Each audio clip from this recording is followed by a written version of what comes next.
warahmatullahi wabarakatuh. Perkenalkan, saya Restu Jayanti dari SDN 03 Mbujol dari Kecamatan Jaten.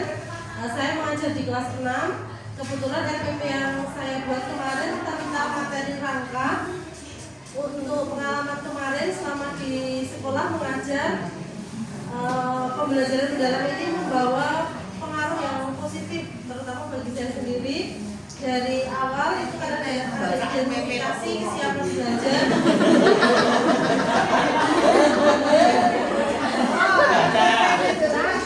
Jadi pada tahap kesiapan belajar itu setiap materi yang baru itu sebelum masuk ke kelas ketemu anak itu ngecek diri, ngecek anak seperti itu ya udah di dalam ada rangka. Jadi di setiap kesempatan itu selalu menanyai anak untuk mendapatkan hasil identifikasi kesiapan belajar. Kemudian untuk dimensi profil lulusan itu masih kagok sama P5. Ya tentu saya itu ada gotong royong, padahal harusnya kolaborasi masih kagok dengan P5.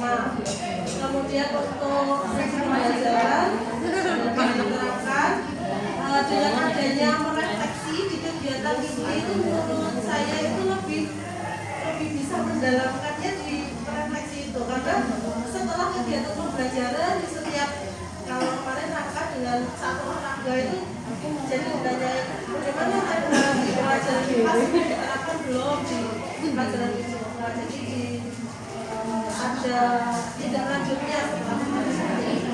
Mungkin itu dari saya. Assalamualaikum warahmatullahi wabarakatuh.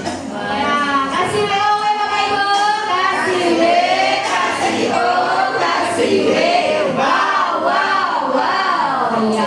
Dari mulai mengidentifikasi, saya memperhatikan itu di RPT-nya, itu Bu Restu sudah menerapkan identifikasi awal. Kalau tadi dijelaskan sampai menanyakan berulang ke siswa gitu ya Bu ya, bagaimana pemahamannya. Besok itu mau belajar rangka, kira-kira muridnya itu sudah baca apa belum, minimalnya seperti itu gitu.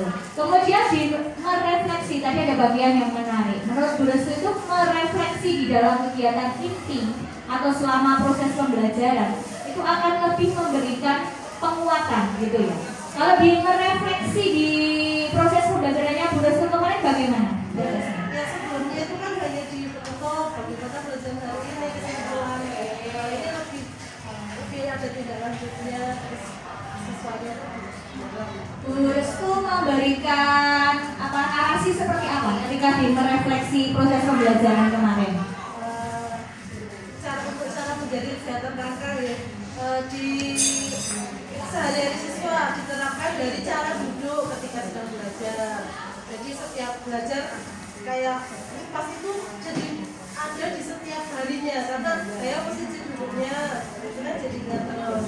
Kemudian saat mau berolahraga, mau senam Indonesia Sehat, anak-anak itu tapi hubungannya dengan kesehatan rangka. Di pertemuan kasih ceria misalkan ya, ada kaitannya dengan pembelajaran rangka tadi. Bagaimana kalau anak-anak sudah mengenal tentang rangka, bagaimana untuk menjaga kesehatan anggota tubuh kita, khususnya di bagian rangka tadi ya, agar rangka itu lebih kuat, misalkan seperti itu, tulang itu menjadi kuat. Kalau untuk mengaplikasinya, kemarin saya membuat replika rangka. Jadi Bapak Ibu guru yang lain juga ada yang menerapkannya.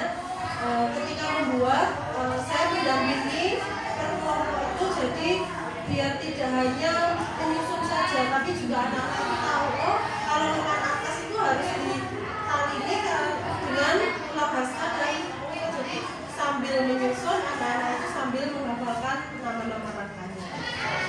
luar biasa. Jadi tidak hanya membuat prakarya ya. Sekali lagi di bagian mengaplikasi, anak-anak tidak hanya sekedar mengisi LKPD atau berkelompok menyelesaikan LKPD, tapi kita juga menjadi aktivator di situ. Seperti Ibu Restu mengatakan, ketika anak-anak membuat prakarya rangka, replika rangka tadi, Terus itu juga menekankan, mendampingi dan menekankan. Bukan hanya sekedar ini ada LKPD anak-anak, ayo kerjakan dulu. Siapa yang sudah, ayo kita presentasi. Bukan hanya alurnya bukan hanya seperti itu nih Bapak Ibu. Jadi benar-benar mengaplikasikan itu benar-benar tertuang di situ ada pengetahuan dan juga keterampilan yang didapat oleh anak-anak gitu. Adakah itu dalam kesehariannya juga bisa disambungkan Bu di aplikasi itu? Disisipkan gitu di pengaplikasian ketika membuat replika. Iya. Anak jadi tahu, jadi ada yang maju sambil menunjukkan bagian perangkat mereka.